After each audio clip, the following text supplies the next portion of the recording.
Hey, what happened to my online identity? Did I spark a curiosity out of you?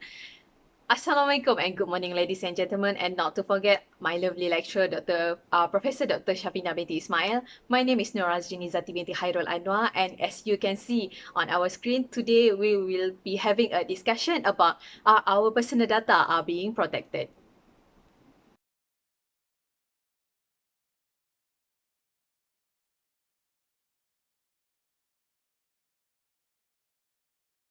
In the age of data sharing, it is important than ever to understand how our personal data information can be used against us.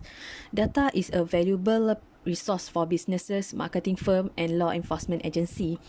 This data can lead to profitable business deal or help to solve crime, but when it comes to individuals who did not consent to probe their information in first place, there are ethical questions that need answering. So before we start answering our question, let's dive deep on what is personal data. Personal data is any data which can identify a person is considered as personal data.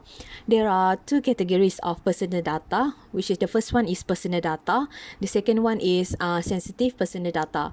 Personal data include our name, address, telephone number, email, and gender. While for sensitive personal data, it is about our physical health, our condition, mental health, political view, religious or other similar belief, and criminal records.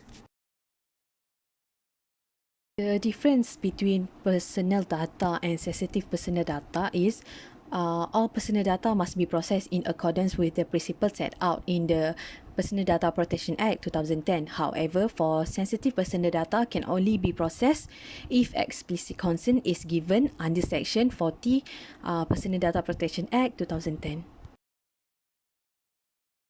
Alright, to answer the question at the beginning of our discussion, our personal data are being protected?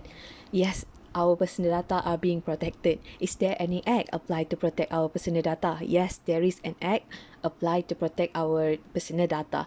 Enforced on 15 November 2013 by the government, it falls under Personal Data Protection Act 2010. This act applies to all companies who wish to keep any data of its customer, supplier, or workers. For example, your bank, your insurance agency, your workplace. For data to be processed lawfully in Malaysia, a data user shall comply with the following 7 principles. Okay, the first principle is a general principle. A person whose data to be processed must be concerned. The second one is notice and choice principle. A person must be notified his personal data will be processed and how. He or her must also be given the choice to limit the right to the process. Third one is a disclosure principle. Personal data cannot be used except for the purpose stated and cannot be disclosed except for the disclosed third parties. The fourth principle is a security principle. A company must have a sufficient step and procedure to protect personal data from loss, misuse, modification, unauthorized access or disclosure, alteration or destruction.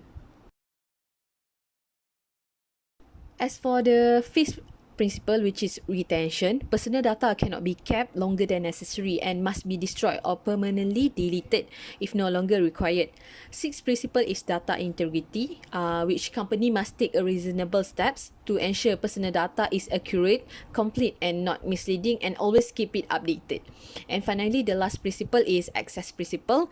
Any person must be permitted to access to his own personal data and be entitled to correct any inaccurate, incomplete, or misleading information of himself. Offences and liability will be charged to those who negligent the law. Below are some offences and punishment that I have listed. Offences of unlawful collection and processing of personal data can, on conviction, attract fine of up to Rm 500,000 or imprisonment of up to 3 years or both. If a company is found liable, its director, CEO, COO, manager, secretary, or similar officer may be held personally liable for the said offences. So before we end our discussion, remember that all companies processing personal data must be registered as a data user under the PDPA. This registration must be renewed on an annual basis, and the company must also keep records of every notice, application or request made by any person regarding the processing of his personal data. In conclusion, the PDPA imposed strict requirement on any person who collect or processes personal data and grant individual right to the data subjects. The PDPA was seen as a key enabler to strengthen the consumer confidence in electronic commerce and business transaction, given the rising number of cases credit card fraud, identified theft and selling personal data without customer consent. So that's all for our discussion on the issue our personal data are being protected. Thank you everyone for listening. Take care and stay safe.